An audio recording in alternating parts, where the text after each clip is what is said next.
Hello students, तो कैसे हैं आप सभी लोग। आज हम देखेंगे कक्षा 8 सामाजिक अध्ययन संसाधन एवं विकास यानी ज्योग्राफी भूगोल का पाठ 1 संसाधन। हम इस वीडियो में देखेंगे इस पाठ के प्रश्न उत्तर। तो देखते रहिए इस वीडियो को अंत तक और शुरू करते हैं आज का लेसन। तो प्रश्न संख्या 1 है, पृथ्वी पर संसाधन असमान रूप से क्यों वितरित हैं। तो इसका उत्तर होगा, प्राकृतिक संसाधनों का वितरण भू आकृतियों, जलवायु, ऊंचाई, वनस्पति जैसे अनेक भौतिक कारकों पर निर्भर करता है। पृथ्वी पर इन कारकों में विभिन्नता होने के कारण संसाधनों का वितरण असमान है। यानी जैसे कि आप देखते हैं कि कहीं पहाड़ हैं, कहीं पर्वत हैं, कहीं मैदान है, कहीं पठार हैं, कहीं बारिश होती है, कहीं नहीं होती है ना। तो कहीं की ऊंचाई ज़्यादा है, कहीं की ऊंचाई कम है। तो इसलिए जो पृथ्वी है वो अलग अलग जगहों पर अलग अलग तरीके की है।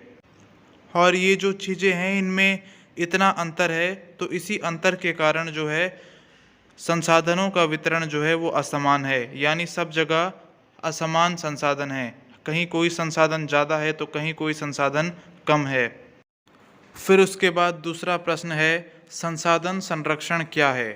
तो इसका उत्तर आप लिखेंगे, संसाधनों को सतर्कता और बुद्धिमत्ता पूर्वक उपयोग करना और उन्हें नवीकरण के लिए समय देना संसाधन संरक्षण कहलाता है। यानी संसाधनों का हम सतर्कता से, समझदारी से, सोच समझकर, है ना, पूरी बुद्धि से उनका उपयोग करें।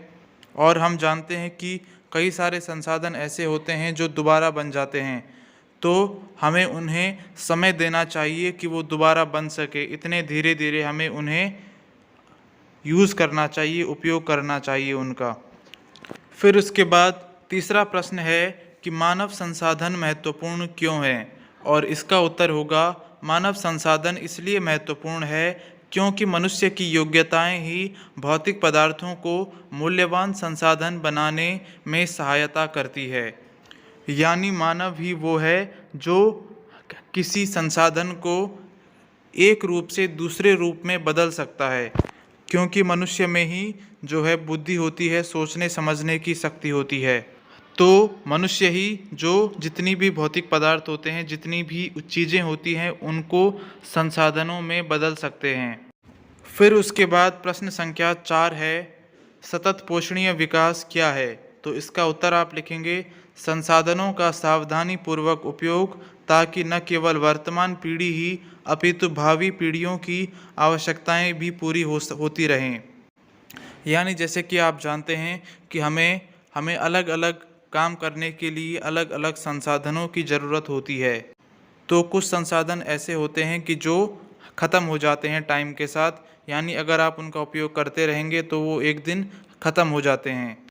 तो सतत पोषणीय विकास का मतलब ये है कि हम जो हैं उन संसाधनों का जो ख़त्म हो सकते हैं उनको इस तरह से उपयोग करें, इतने धीरे धीरे सोच समझकर उपयोग करें ताकि वो हमारे बाद आने वाली पीढ़ियों को भी मिल सकें। फिर उसके बाद प्रश्न संख्या 2 है, सही उत्तर पर निशान लगाइए। तो इसका पहला पार्ट है, निम्नलिखित में से कौन संसाधन को निर्धारित नहीं करता। तो इसमें सही होगा गौ वाला, यानी मात्रा। फिर उसके बाद इसी प्रश्न का दूसरा पार्ट है, निम्नलिखित में से कौन सा मानव निर्मित संसाधन है। तो इसका उत्तर होगा क वाला, कैंसर उपचार की औषधियाँ, ये मानव निर्मित संसाधन है।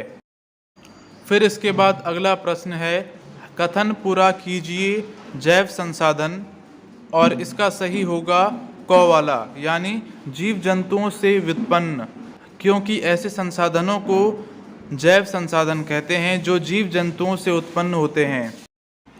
फिर उसके बाद प्रश्न संख्या 3 है, निम्नलिखित में अंतर स्पष्ट कीजिए। तो इसका फर्स्ट पार्ट है, संभाव्य और वास्तविक संसाधन। यानी आपको संभाव्य और वास्तविक संसाधन में अंतर बताना है। तो सबसे पहले आप हेडिंग डालेंगे संभाव्य संसाधन, और इसमें आप लिखेंगे वे संसाधन हैं जिनकी पूर्ण मात्रा की जानकारी नहीं प्राप्त हो सकती है और वर्तमान समय में इनका इस्तेमाल नहीं किया जा रहा है, परंतु आने वाले समय यानी भविष्य में इनका इस्तेमाल किया जा सकता है। और संभाव्य संसाधन का एक उदाहरण है लद्दाख में पाए जाने वाला यूरेनियम। फिर उसके बाद आप हेडिंग डालेंगे वास्तविक संसाधन, और इसमें आप लिखेंगे जब संभाव्य संसाधनों की पूरी मात्रा ज्ञात हो जाती है और उनका इस्तेमाल होने लगता है तो ये संसाधन वास्तविक संसाधन बन जाते हैं। उदाहरण के लिए आज से लगभग 200 वर्ष पूर्व तेज गति वाली पवनें एक संभाव्य संसाधन थी, परंतु आज वे वास्तविक संसाधन के रूप में इस्तेमाल होने लगी हैं। फिर उसके बाद अगला पार्ट है सर्वव्यापक और स्थानिक संसाधन। तो आपको सर्वव्यापक संसाधन और स्थानिक संसाधन के बीच में अंतर बताना है। तो इसका उत्तर आप इस तरह से लिखेंगे, कुछ संसाधन सभी स्थानों में पाए जाते हैं और इन्हें सर्वव्यापक संसाधन कहा जाता है। उदाहरण के लिए वायु एक सर्वव्यापक संसाधन है। और फिर आप दूसरे पॉइंट में लिखेंगे कि इसके विपरीत कुछ संसाधन किसी स्थान विशेष पर ही पाए जाते हैं। उदाहरण लोहा या कोयला, यानी कुछ ऐसे संसाधन होते हैं जो एक फिक्स जगह पर मिलते हैं, सब जगह नहीं मिलते, जैसे कि लोहा और कोयला है, क्योंकि ये सब जगह नहीं मिलता और इन्हें स्थानिक संसाधन कहा जाता है।